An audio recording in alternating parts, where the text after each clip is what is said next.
están, hermanos? Buenos días. Que la gracia y la paz del Señor sea con ustedes. Es un gozo realmente poderles ver una vez más aquí en la iglesia y poder compartir teniendo comunión con ustedes, comunión en el Señor.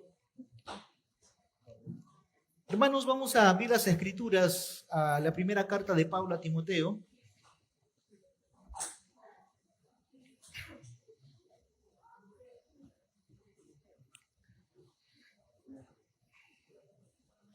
Primera carta de Pablo a Timoteo, vamos al capítulo número 5. Primera de Timoteo, capítulo 5, versículo 1 al 2 y 2.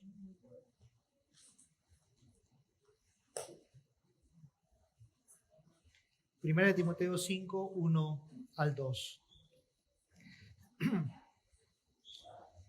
Dice así la palabra del Señor. No reprendas al anciano, sino exhórtale como a padre, a los más jóvenes como a hermanos, a las ancianas como a madres, a las jovencitas como hermanas, con toda pureza. ¿Me acompañan? A la voz de 3. 1, 2, 3. No reprendas.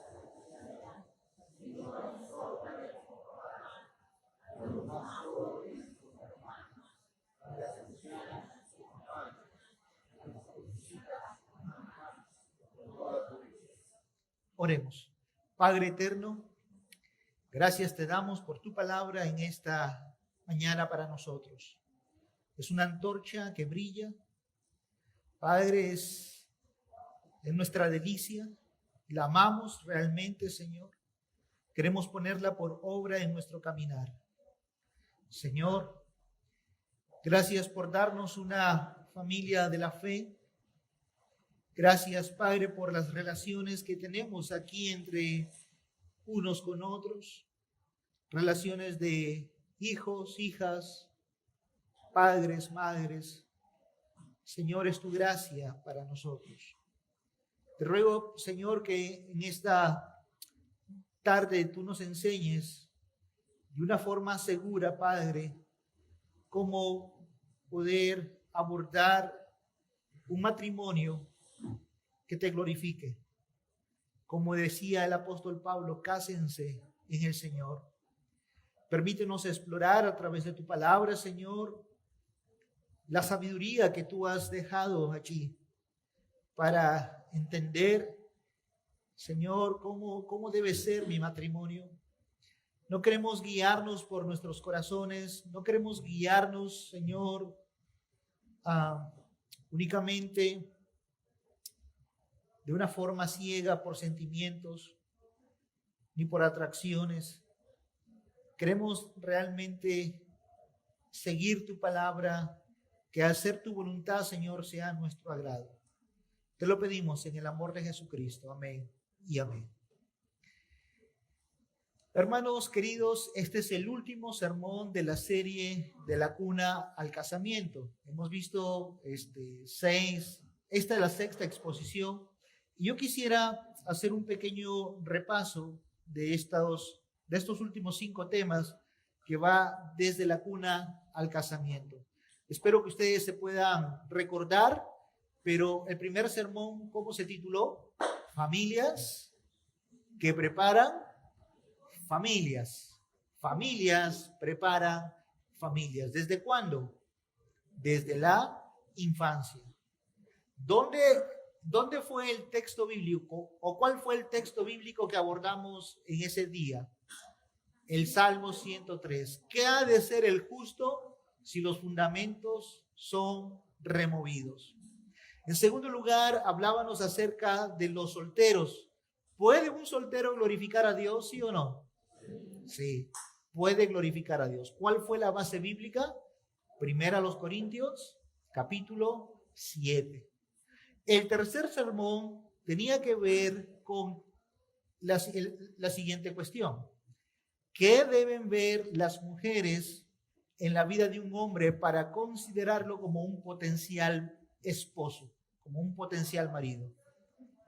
Temor al Señor. ¿Y cuál fue el texto base? El Salmo 112.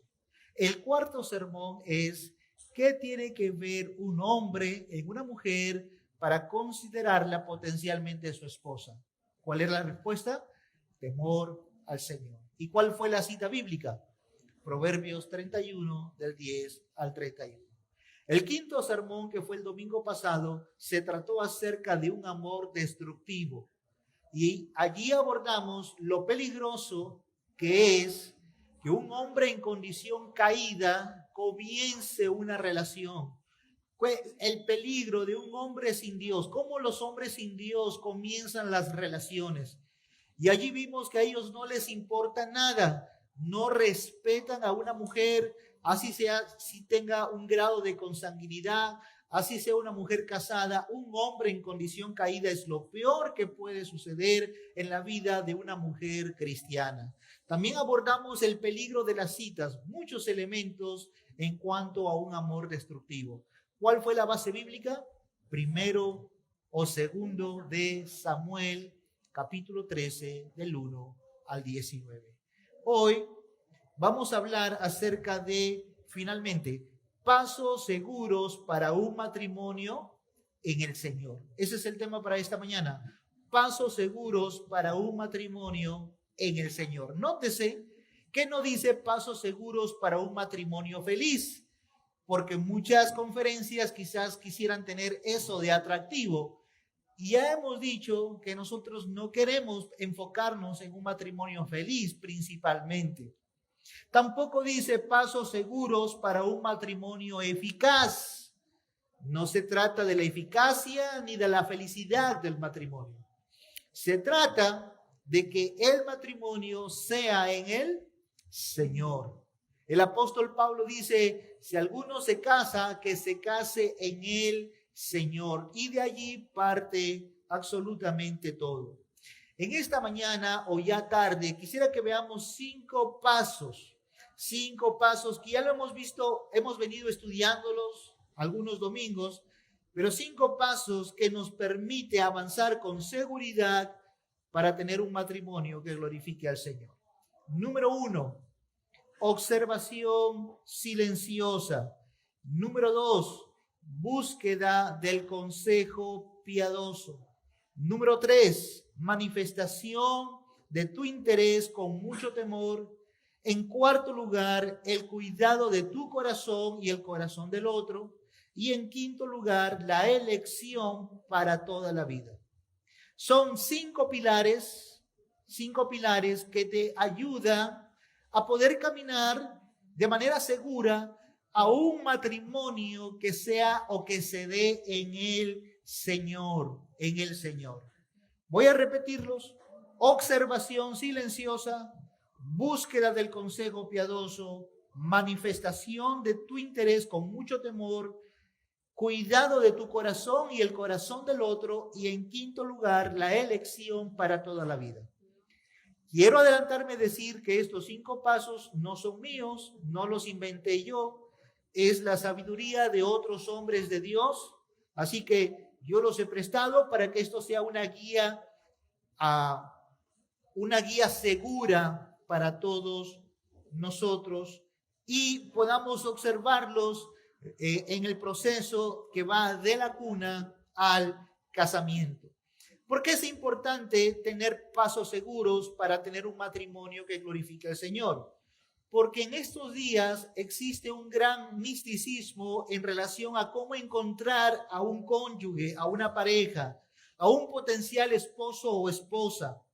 Por ejemplo, las películas nos tienen acostumbrados a ver que 2 jóvenes que van caminando y se chocan y de pronto se caen los libros de ella al suelo, o casualidad, y se levantan a recogerlos y de pronto los 2 se quedan mirando.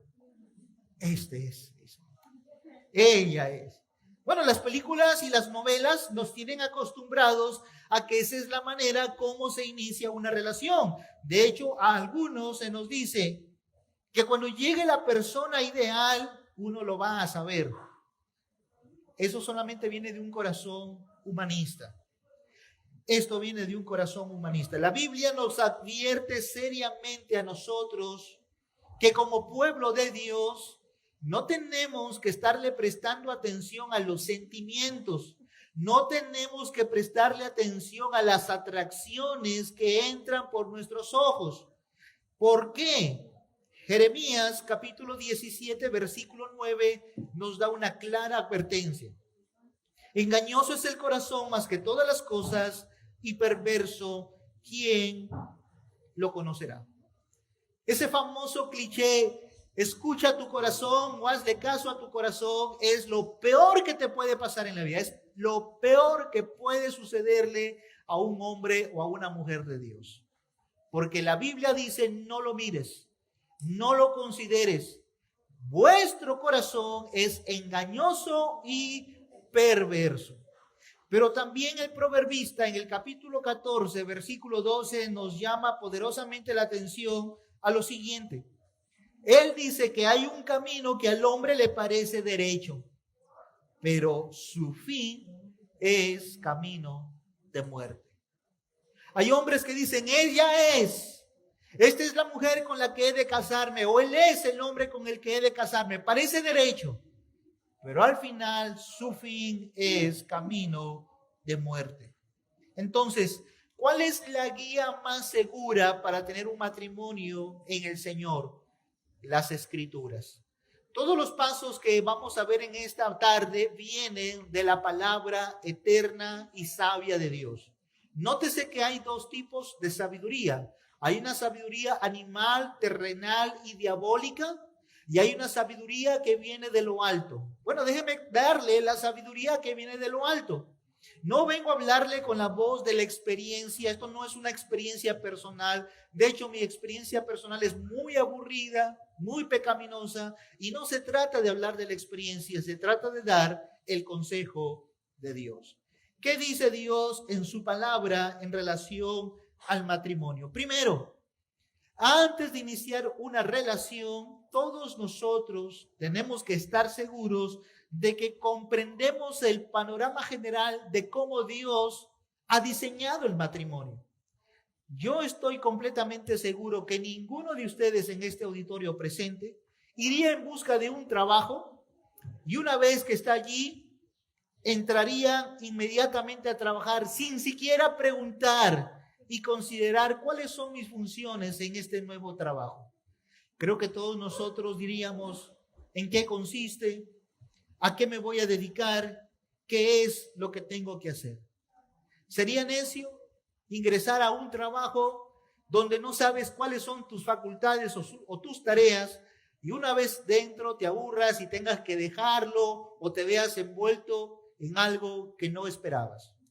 Hermanos, de la misma manera, el matrimonio no es un campo de experiencia donde dos hombres se unen, un hombre y una mujer se unen sin saber cuál es el propósito de Dios. Entonces, antes de entrar al matrimonio, tenemos que saber cuál es el propósito de Dios para el hombre y para la mujer. ¿Cuál es el propósito por la que Dios lo diseñó? Primero, Dios ha diseñado a un hombre y a una mujer en el matrimonio para que ellos sirvan productivamente. En segundo lugar, para que ellos dejen una descendencia piadosa. Y en tercer lugar, para que él y ella sean un ejemplo vivo de la relación de Cristo con su iglesia. Un ejemplo vivo de la dirección de Cristo y su iglesia. Habiendo mencionado esto, quiero que vayamos a este corto y sencillo pasaje de 1 Timoteo capítulo 5, 1 al 2. Quiero que sepan, para ponerlos un poco en contexto, que esos dos versículos no están dirigidos a una mujer, no están dirigidos a un anciano, a un hombre avanzado en edad, están dirigidos a un joven, a un jovencito llamado Timoteo. Timoteo fue enviado por autoridad apostólica a la ciudad de Éfeso a corregir una iglesia que estaba pasando por dificultades. Y Pablo le da las siguientes instrucciones a Timoteo. Veamos lo que le dice Pablo. 1. No reprendas al anciano, sino exhórtale como a padre. Esa palabra exhórtale es un término tácito que va a cubrir las funciones que Timoteo tiene en relación con las otras personas.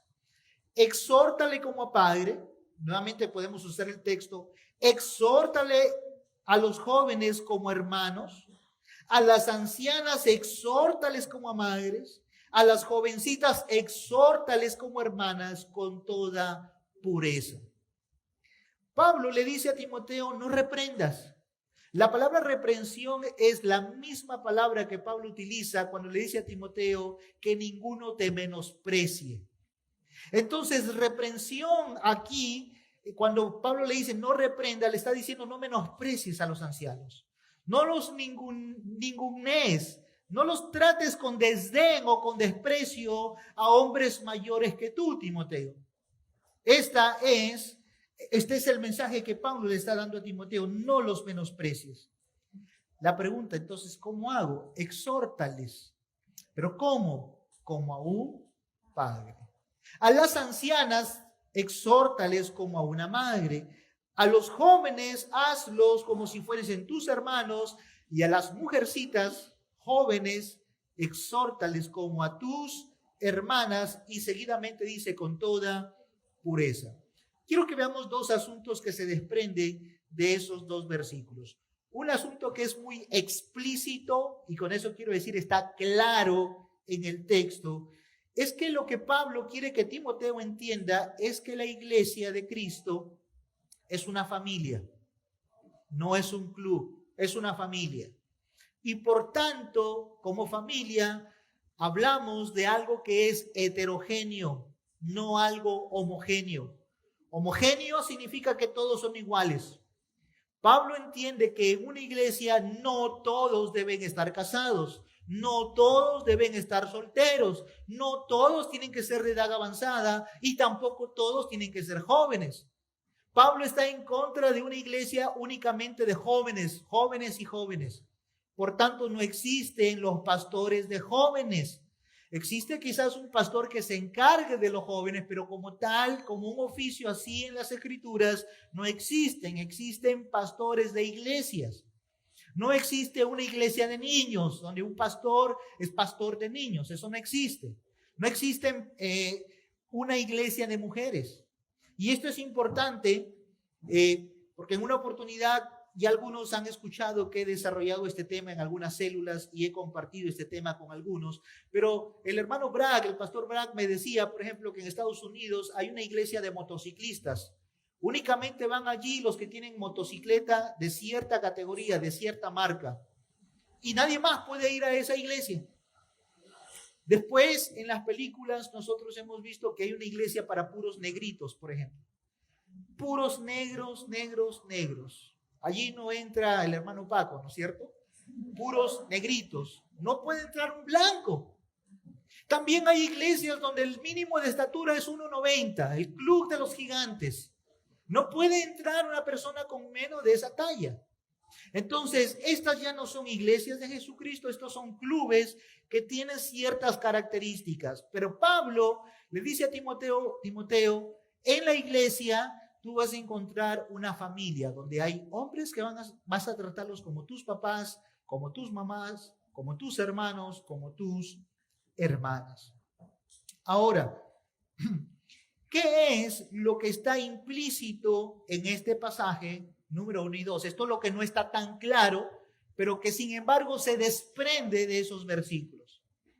Si Timoteo ha de exhortar a los ancianos como a padres, se presupone por tanto que Timoteo que todo hijo, debe de tener una buena relación con su padre. Esa relación es una relación de respeto. Si Pablo le dice, trata a los ancianos como a tu padre, implica que así como respetas a tu papá, debes respetar a los hombres adultos de la iglesia. Eso está implícito. Trata a las jovencitas como tus hermanas, queda implícito que todo hombre en su familia natural trataría de forma respetuosa a su hermana, algo que no hizo el Amnón del domingo pasado, ¿no es cierto? Entonces, queda explícito que en la relación natural hay un trato de respeto, hay un trato de pureza que también en la relación espiritual debe de hacer eco, debe de manifestarse. Habiendo dado esa aclaración, vamos a continuación a considerar nuestros 5 pasos seguros para un matrimonio en el Señor. Y vamos a ir a nuestro pasaje de vez en cuando para ver cómo esto se va concatenando. Número 1, observación en silencio. Ya lo hemos visto los domingos pasados. Hermanos, pregunto, ¿qué debemos observar en él y en ella? Una sola cosa, que es temor al Señor. Mujer virtuosa, ¿quién la hallará? Dice, engañosa es la gracia y vana la hermosura. La mujer que teme al Señor, esa será alabada. Y el Salmo 112:1 dice, bienaventurado el hombre que teme al Señor y en su ley se deleita en gran manera. Entonces, lo primero que yo debo de observar según el precepto de las Escrituras, lo que yo debo de considerar en la vida de mi posible cónyuge es temor a Dios. No debemos basarnos en sentimientos. Nuestra elección no se basa en lo que siento, sino en lo que creo. Está basada en fe, no en sentimientos. Hermanos, estas cualidades deben ser observables, medibles. Por ejemplo, cuando vos toma a Ruth, y yo le he dicho en los sermones anteriores, cuando vos toma a Ruth como esposa y le dice, esto es lo que le dice vos a Ruth, antes de que sea su esposa, toda la gente de mi pueblo, dice vos, sabe que tú eres una mujer virtuosa. Eso está en Ruth capítulo 3, versículo 11. Toda la gente de mi pueblo sabe que tú eres una mujer virtuosa. Nótese que Ruth era viuda, no estaba casada, y sin embargo su virtud era notorio a todo el pueblo. ¿Qué quiere decir eso?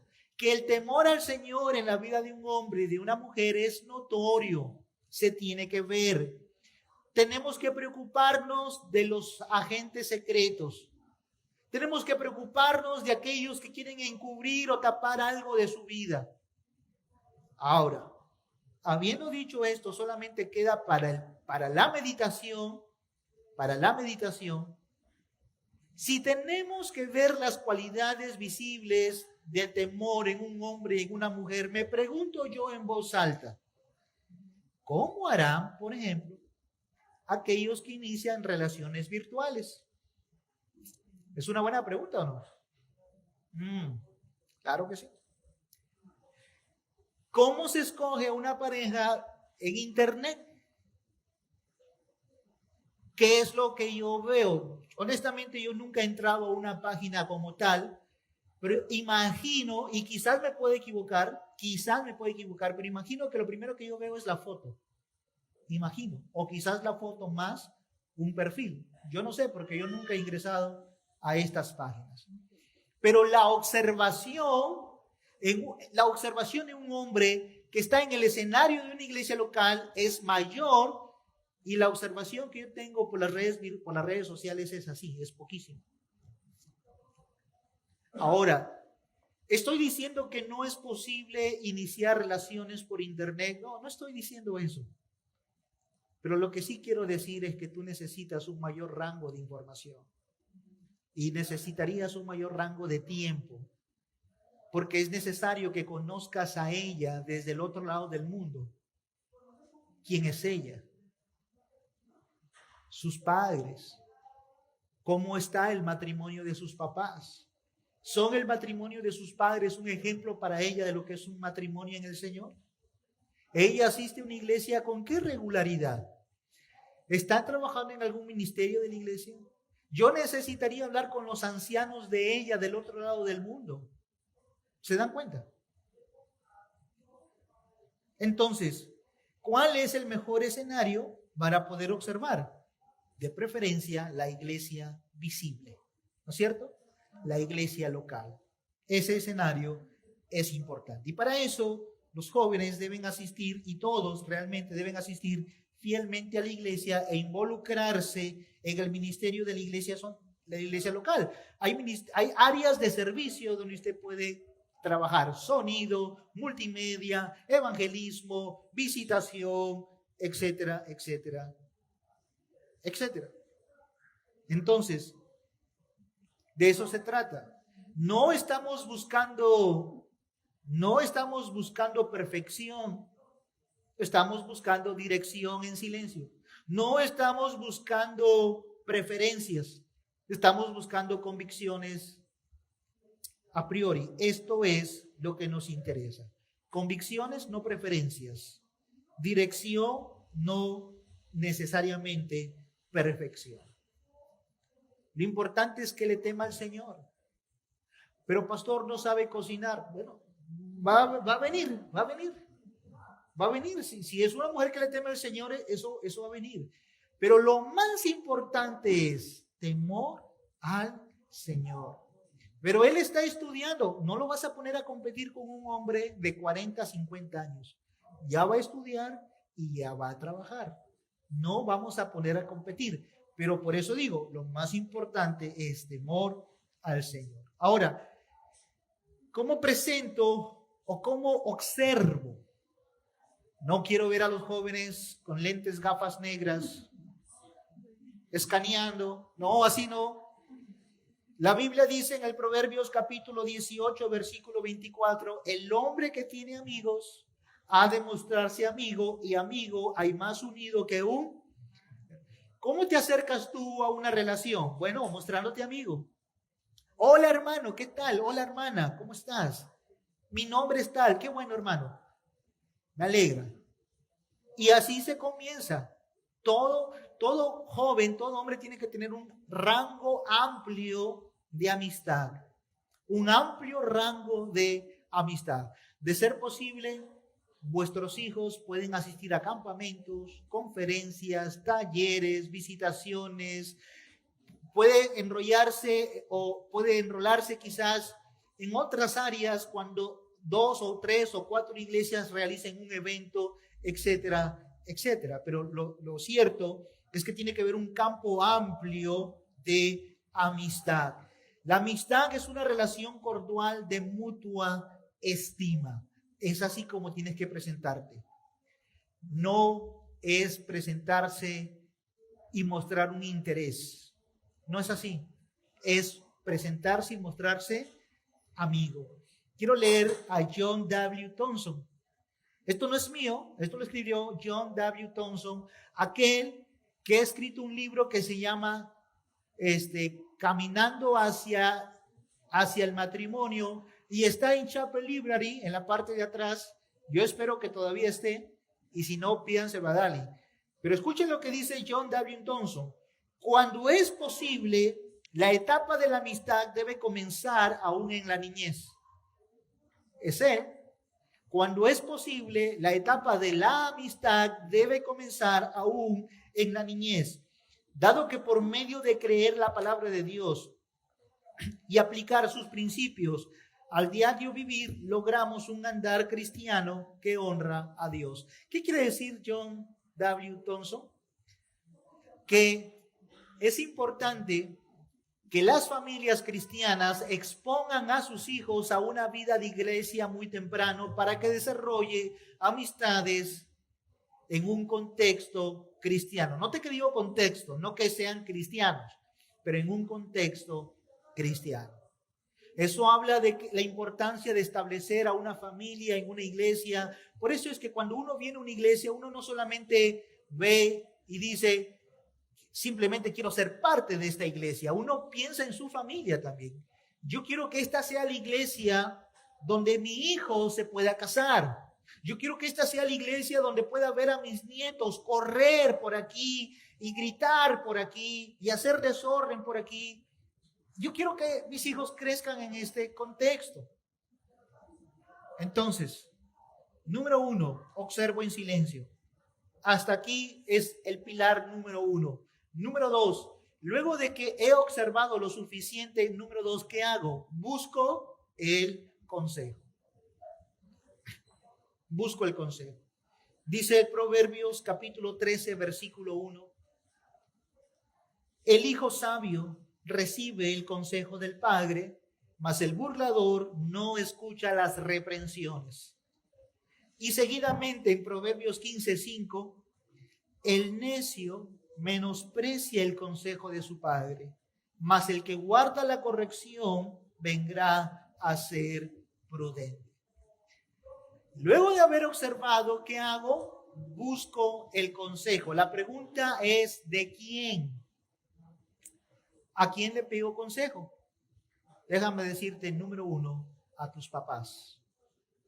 Busca el consejo de tus padres. Pero ellos no son teólogos, son tus padres y te aman y desearán lo mejor para ti. Busca el consejo de tus padres. Joven, busca el consejo de tu papá y de tu mamá. Señorita, busca el consejo de tu papá y de tu mamá. Ahora, ¿qué sucede cuando alguien no está buscando el consejo de los padres? Yo tengo la ligera sospecha de que cuando eso no se llega a dar, es porque los hijos no están confiando en los padres, porque los padres, no les están dando esa apertura de comunicación, de acercarse. No hay quizás un pastoreo de corazón. No se está teniendo confianza. Y nuestro texto que acabamos de leer habla claramente de una relación de estima, de un núcleo familiar donde hay respeto y hay confianza. Jovencita, deberías aprender a confiar en tu padre porque él es el que te protege física, moral y espiritualmente. Jovencita, debieras confiar en que tu padre supervise la elección de tu cónyuge. Esto es muy importante. Las mamás deben ayudar en la etapa de la amistad, ayudando a su esposo a poder guiar a sus hijos en esta segunda parte que es la observación en silencio. Entonces, los padres deben de guiar el corazón de sus hijos. Tú tienes que decirle a tus hijos, dame, hijo mío, tu corazón, dame tu corazón, yo te voy a guiar. Pero si tú eres un padre que no le has dado confianza a tus hijos, es bien difícil que ellos vengan y te digan, esto es lo que estoy pensando, papá. Pero por otro lado, joven y señorita, a ustedes les digo, más allá de si papá o mamá te dieron confianza, es tu deber conversar con ellos y hacerles ver tu corazón. Son tus padres. Debes llegar a ellos para pedirles el consejo sabio. Aunque él quizás no lea mucho la Biblia, aunque hayan cosas donde ellos les falte crecer, aún Dios los ha puesto para que te guíen. Aún el Señor los ha puesto para que te guíen. Y quiero ir un pasito más adelante. Aún a tus padres que no son creyentes. Eso es un poquito revolucionario. Pero mi papá no es creyente. Aún cuando tus padres no son creyentes, aún deberías ir y manifestarles a ellos tu corazón. Y de esta manera estás colocando sobre ellos la responsabilidad que ellos debieran de tener.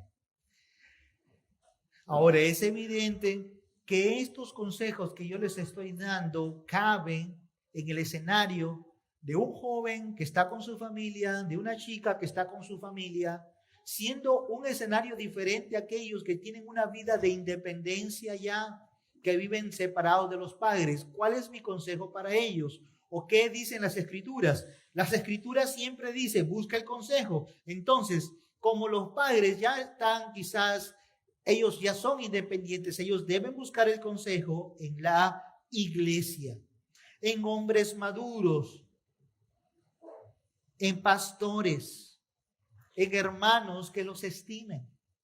Busquen el consejo, busquen el consejo. El padre o el pastor o los hermanos deben ponerse a investigar inmediatamente si un joven ha manifestado su voluntad, su deseo de conocer a una persona o ya la ha conocido y quiere avanzar.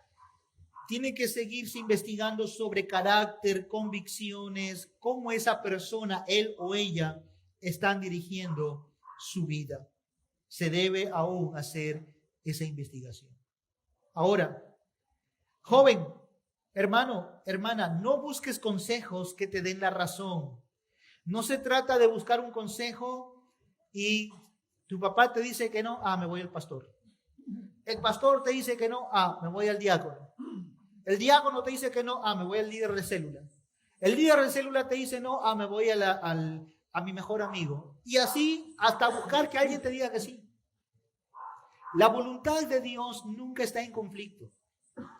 Quiero que vean esto. Vamos a decir lo siguiente. Vamos a decir que aquí tenemos un póstel de luz. Aquí hay un faro. Y acá tenemos otro póstel con otro faro. Tenemos dos luces. A veces los jóvenes dicen, este faro que está aquí es la chica con la que yo me quiero casar, pastor. Esta es la voluntad de Dios. Pero acá hay otro foco, hay otro póstel que los papás te dicen no. Y entonces un joven está al frente y dice, ¿cuál es la voluntad de Dios? Que yo me case con ella porque hay amigos que me han dicho que sí, o mis padres. Aunque sean incrédulos, ¿cuál es la voluntad de Dios? El punto es que la voluntad de Dios no se va a presentar así con dos luces diferentes. Perdónenme que les dé la espalda, pero no es como que aquí hay una voluntad y aquí hay otra voluntad. El problema es que uno está posicionado en una posición que no es correcta. Para que haya una sola luz, yo tengo que ponerme en esta posición y ver una luz detrás de la otra. Hay una sola voluntad de Dios. El problema es que muchas veces nosotros estamos mal posicionados y creemos que hay un conflicto en la voluntad de Dios. Dios que ha manifestado su voluntad no va a hacer que su voluntad entre en conflicto con otras cosas. El Dios que te ha llamado a que tengas hijos es el que a la vez te va a capacitar para que tú tengas los hijos que Él te va a dar. Dios no te va a poner en una situación donde Él a su vez te va a asistir o va a haber cierto grado de complejidad. Dios manifiesta su voluntad a través del poste de tus papás, a través del poste de tu iglesia, y tú ves aquí un póster mayor y ahí está la voluntad de Dios. Importa en dónde tú te posiciones. Esto es importante. Número 3. Yo ya pedí consejo, pastor. Ahora ya estoy listo para iniciar la relación. Todavía, espérate. Número 3. Manifiesta tu interés con temor. Manifiesta tu interés con temor.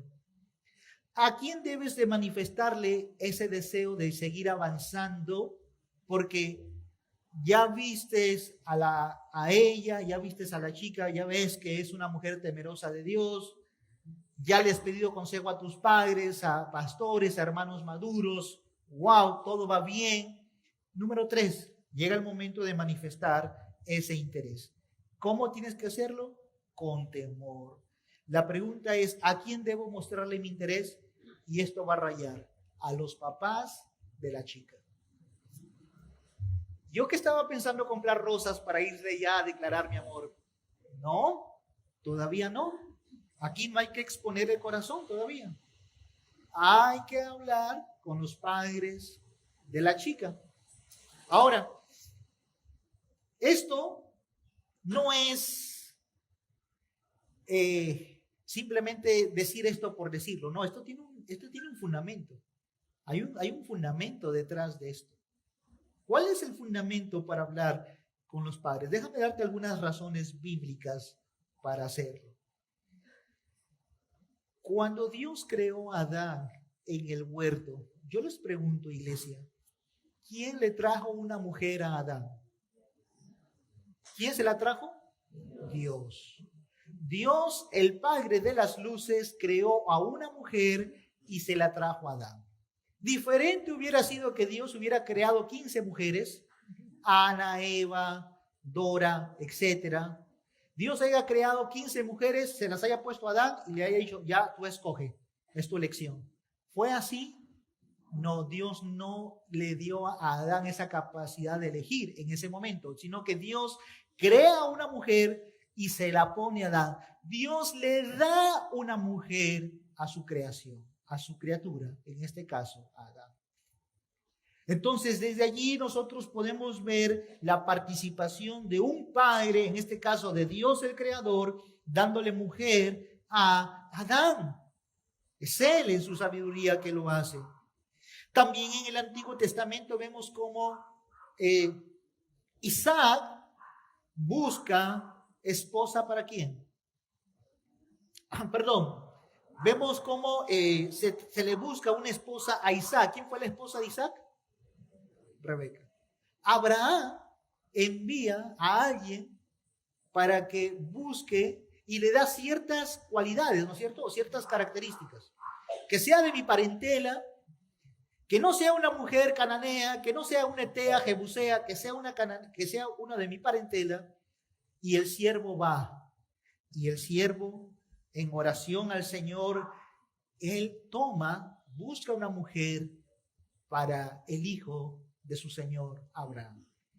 Y de esta manera Rebeca llega a convertirse en la esposa de Isaac. Pero así como los padres estuvieron involucrados en la relación de las esposas de sus hijos, también en la Biblia hay hombres que no consideraron a sus padres. Uno de ellos es Sansón. Sansón no quiso escuchar a Manoa y entabló una relación con Dalila. Nosotros vemos los resultados desastrosos de este matrimonio. En segundo lugar,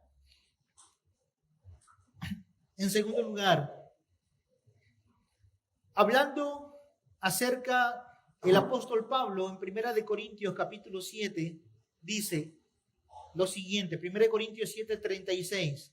Si alguno piensa que es impropio para su hija virgen, él está hablando a los papás. Si algún padre piensa que es impropio para su hija virgen que pase ya de edad y es necesario que así sea, haga lo que quiera, no peca que se case. Esta es una instrucción para el padre que tiene una hija pura, virgen. Entonces es el padre quien está llevando a cabo el cuidado íntegro de su hija mujercita, el papá. Número 3, porque es importante, estoy diciendo estos puntos porque hay que hablar con los padres antes que hablar con la chica. Número 3, ¿por qué? En la eternidad pasada, número 3, Dios el Padre escogió una novia para Dios el Hijo. Es el Padre quien escoge una novia para el Hijo. ¿Y qué sucedió? ¿Dónde sabemos o dónde vemos eso? Efesios 1:4. Desde antes de la fundación del mundo fuimos escogidos. La iglesia es la novia de Cristo. ¿Pero quién la escogió? El Padre.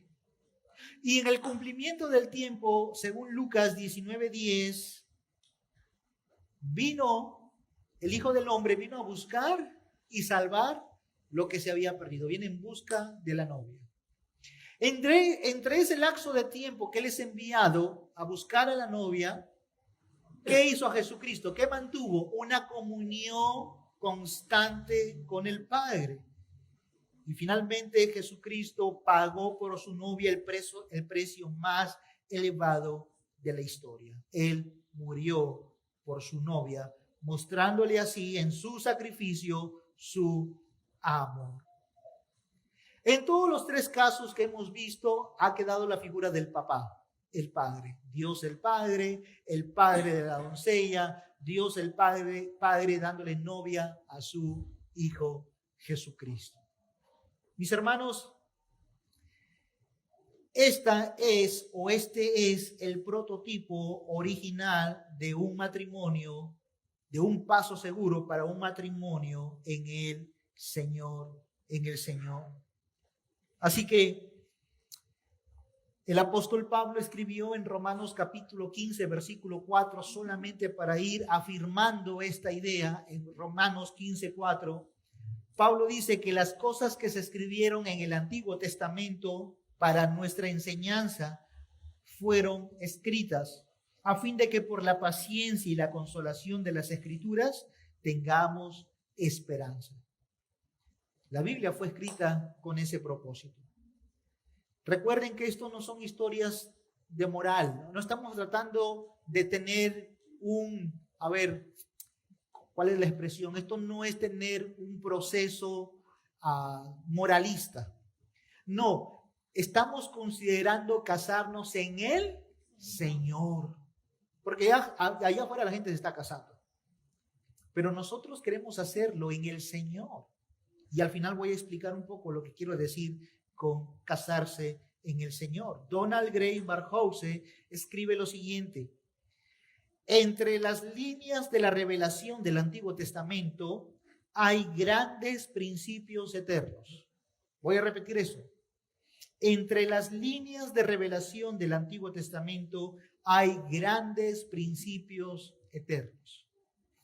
Nosotros debemos prestar atención a esos principios.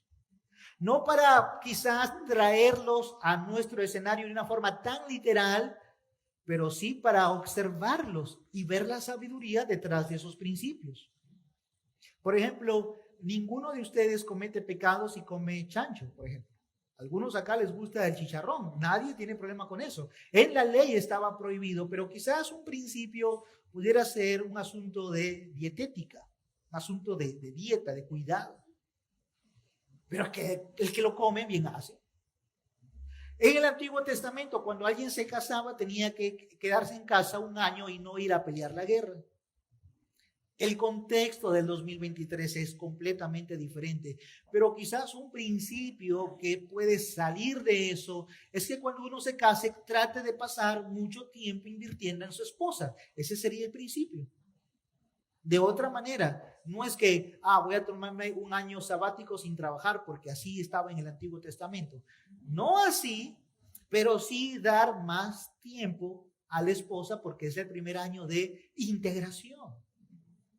Y de esa manera nosotros vemos estos principios. ¿Ok, mis hermanos? Ahora bien, también cuando se trate de manifestar tu interés, una vez que se los has manifestado a tus padres, también cuéntaselo a los ancianos, a los pastores, a ellos me refiero, a los obispos, cuéntales tus intenciones. Y luego finalmente tendrías que contarle a la mujer por quien tú has venido orando. Pero en todo ese proceso es necesario que el papá de la chica se ponga a trabajar, a saber un poco más de ti, a conocerte, porque él es quien tiene que dar finalmente la aprobación. Pastor, qué difícil es esto. Recuerden, son pilares. En cuarto lugar, cuida tu corazón y cuida el corazón del otro.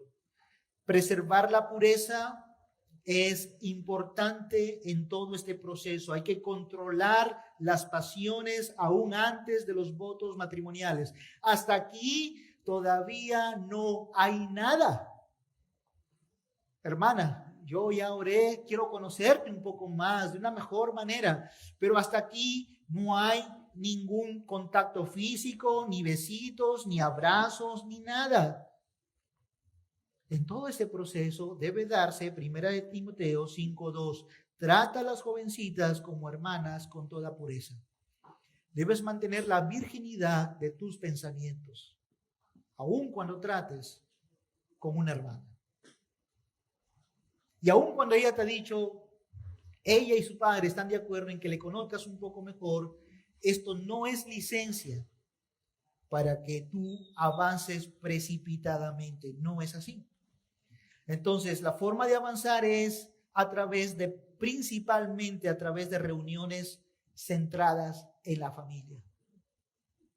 Traten de pasar tiempo en la familia, si no en la iglesia, salgan en grupos, salgan siempre en pareja. Vamos a hacer un picnic, vamos en grupo. No te quedes 1 kilómetro lejos, quédate con el grupo.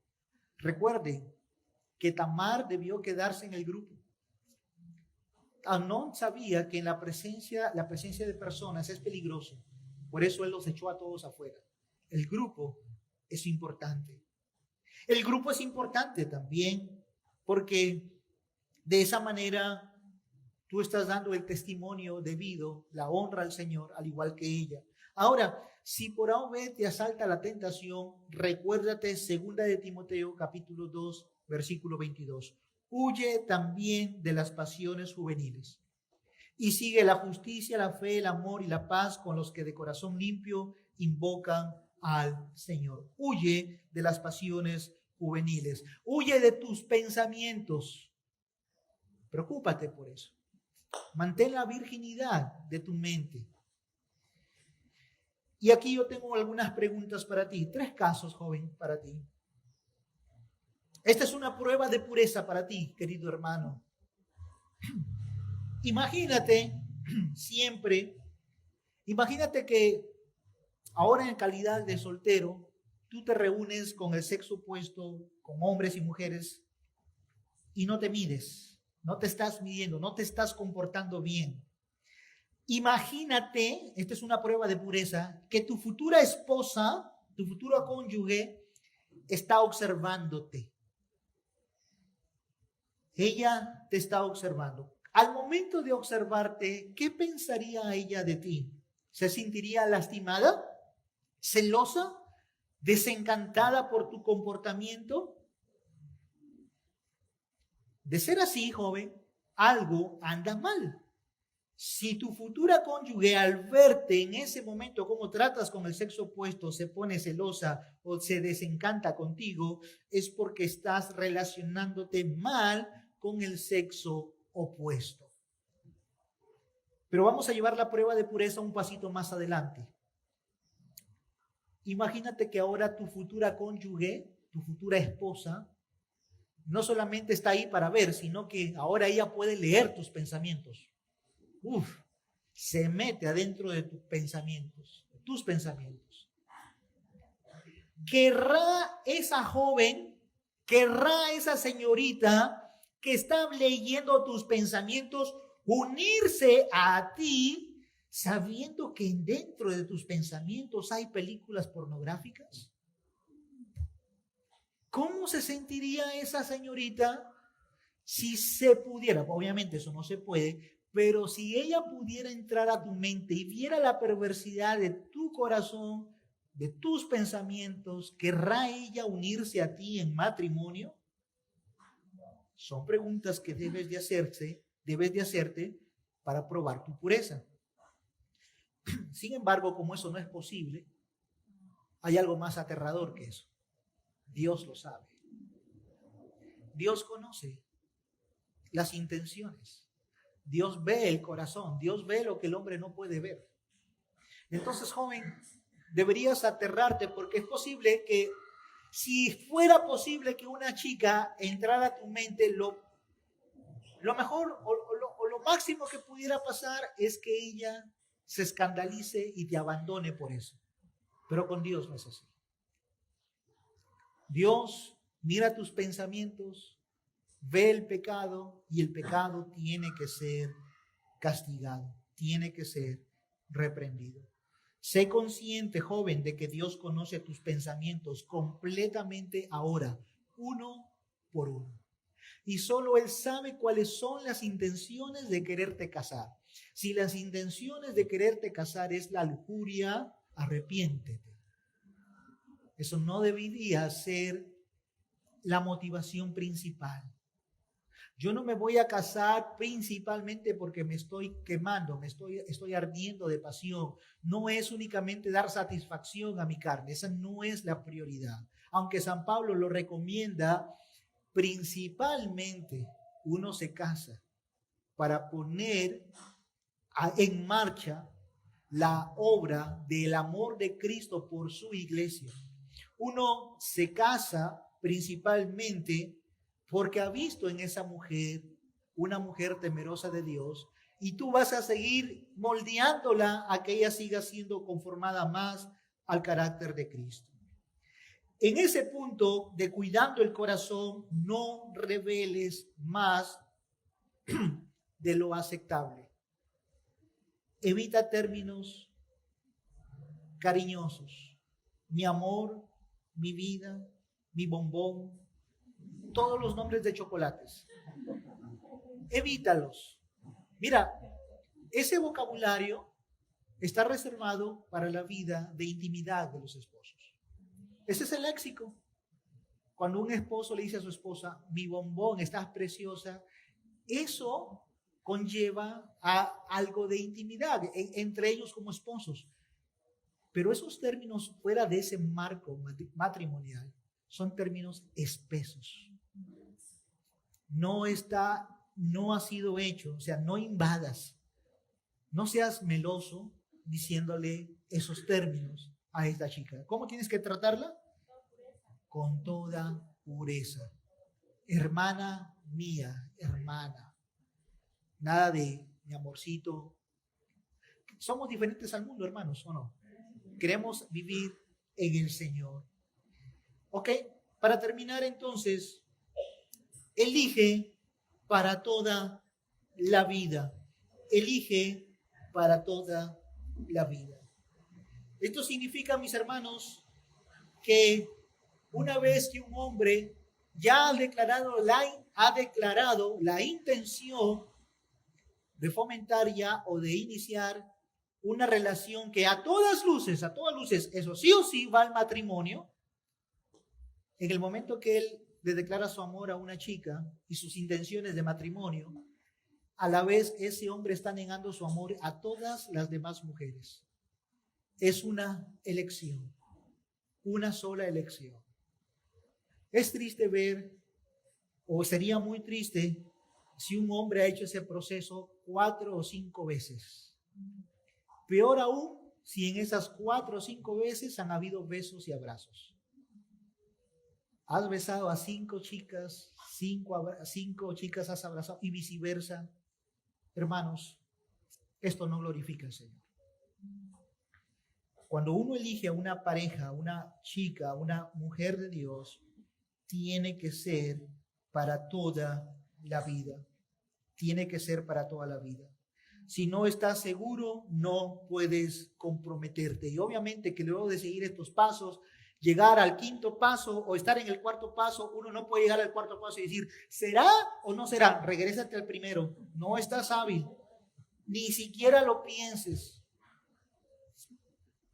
Ya cuando tú estás allí, lo único que uno tiene que esperar, sí o sí, es la certeza de que el Señor ha comenzado a trabajar en tu vida, en la vida de ella, y eso va a acabar en un matrimonio. Ese matrimonio tiene que ser en el Señor. Cásense en el Señor. En las Escrituras hay muchas cosas que se nos mandan a hacer en el Señor. Hijos, obedeced a vuestros padres.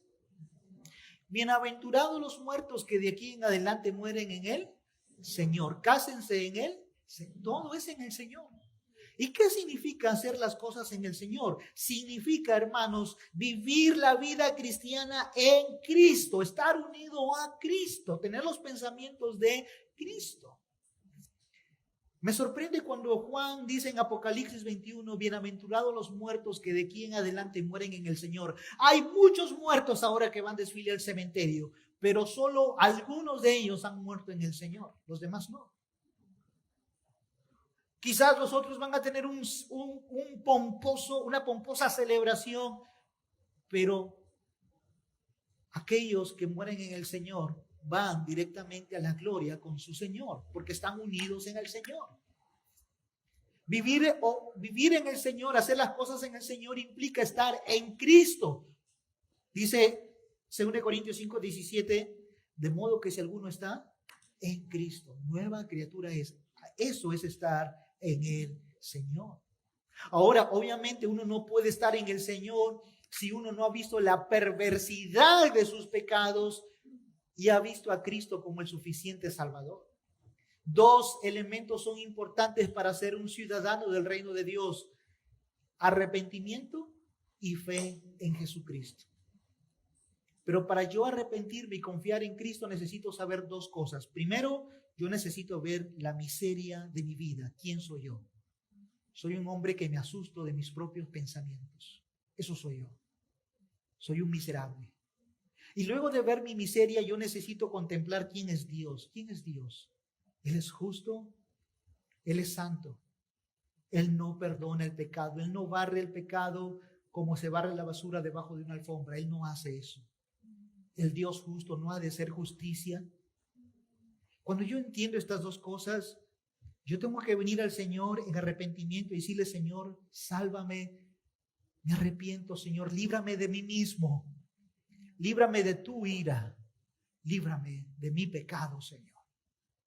Y yo confío en la obra de Jesucristo. Uno tiene que venir en confianza en lo que Cristo ha hecho. El viernes 18 de enero, en la ciudad de Hidalgo, México, esa ciudad está a 100 kilómetros de la Ciudad de México, pasó algo que para mí ha sido una de las noticias más trágicas y lamentables desde que tengo memoria.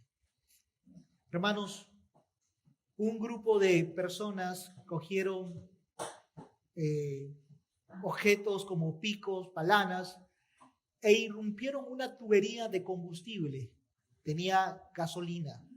La rompieron y el preciado combustible salió como cañería de agua, salpicando. La gente, eso fue en la tarde, comenzó a coger baldes, cilindros. Todos iban y el petróleo o la gasolina caía y barriles. Todos estaban en su pepinal, todos creían haber hecho algo magnífico. Tenemos combustible, ahora sí, vamos a tener dinero con esto, nos va a ir muy bien. Lo que eran decenas se convirtieron en centenas para luego ser miles de personas detrás del combustible. Horas y horas cogiendo el petróleo. Algunos hasta se bañaban con el combustible, sacando, y dijeron: este es nuestro día. Hasta que el infierno se desató en la noche. Una chispa hizo explosionar todo eso. Bolas de fuego corriendo, seres humanos prendidos. Déjame darte los resultados. 68 personas murieron en la explosión, 46 murieron rumbo al hospital y 16 de esos cuerpos fueron irreconocibles. Irreconocibles. ¿Saben qué? Si hay un joven aquí, alguna chica que piensa que puede jugar con el pecado tan libremente como aquella gente cogía el combustible con tanta libertad, diciendo y celebrando, diciendo: nos estamos volviendo ricos, esto es combustible, lo llevo para mi casa. Y aquí hay jóvenes que están tocándose, manoseándose, haciendo cosas escondidas, diciendo: le estamos sacando la vuelta al pastor y a la iglesia. Va a haber una chispa donde no vas a resistir de verdad. Puedes engañar a los hombres, pero Dios no puede ser burlado ni engañado. Arrepiéntete.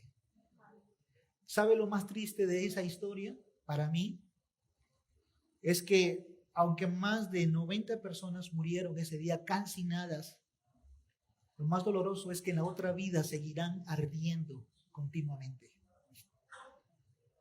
Porque el tormento es eterno. Es horrible morir quemado, pero es más horrible pasar la eternidad y todavía estar en esa condición, siguiendo ardiendo. Quiero recordarte, joven, lo que dice Proverbios capítulo 6, 27 y 28. ¿Tomará el hombre fuego en su seno sin que sus vestiduras ardan? ¿Andará el hombre sobre brasas sin que sus pies se quemen? El proverbista escribe eso en el contexto de una mujer que está tratando de atrapar a un hombre. No digas: yo soy fuerte. Y este sermón nuevamente pareciera que es para jóvenes, pero es para todos, para ti, hermano joven, hermano casado. No es mi secretaria, no es una compañera de trabajo, aún así tienes que cuidarte. Porque las personas sin Cristo te van a ver como un hombre soltero y también van a ir en busca de tu corazón. A ti, hermano, te digo, a ti casado. ¿Y qué ejemplo le darías a tus hijos? ¿Cómo glorificarías al Señor con eso? No juegues con el pecado, como esa gente estaba jugando inocentemente.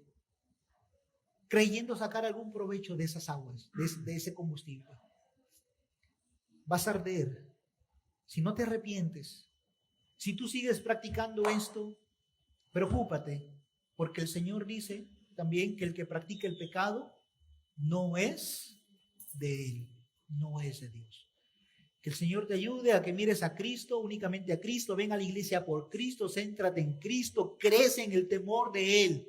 A partir de allí, todas las demás cosas comienzan a fluir. Oremos. Padre eterno, gracias, Señor, por tu palabra en esta tarde. Ayúdanos, bendito Dios, a confiar en tu palabra, que es una roca firme, inamovible. Muchos de nosotros, Señor, hemos comenzado mal nuestras relaciones muchas veces. Perdónanos. Perdóname, Señor. Perdona a tu iglesia. Pero, Padre, en medio de nuestras debilidades, queremos hacerlo en el temor tuyo. Ahora, Señor, queremos vivir nuestras vidas, Señor, de una forma que vaya en contra de la corriente de este mundo, Señor. Porque mientras el mundo se casa y se da en casamiento, Señor, nosotros queremos hacerlo en tu nombre, Señor. Queremos hacerlo estando en ti, Padre, para tu gloria. Regálanos más matrimonios de tan loable naturaleza. Te lo rogamos en el amor de Jesucristo. Amén y amén. Que el Señor les bendiga.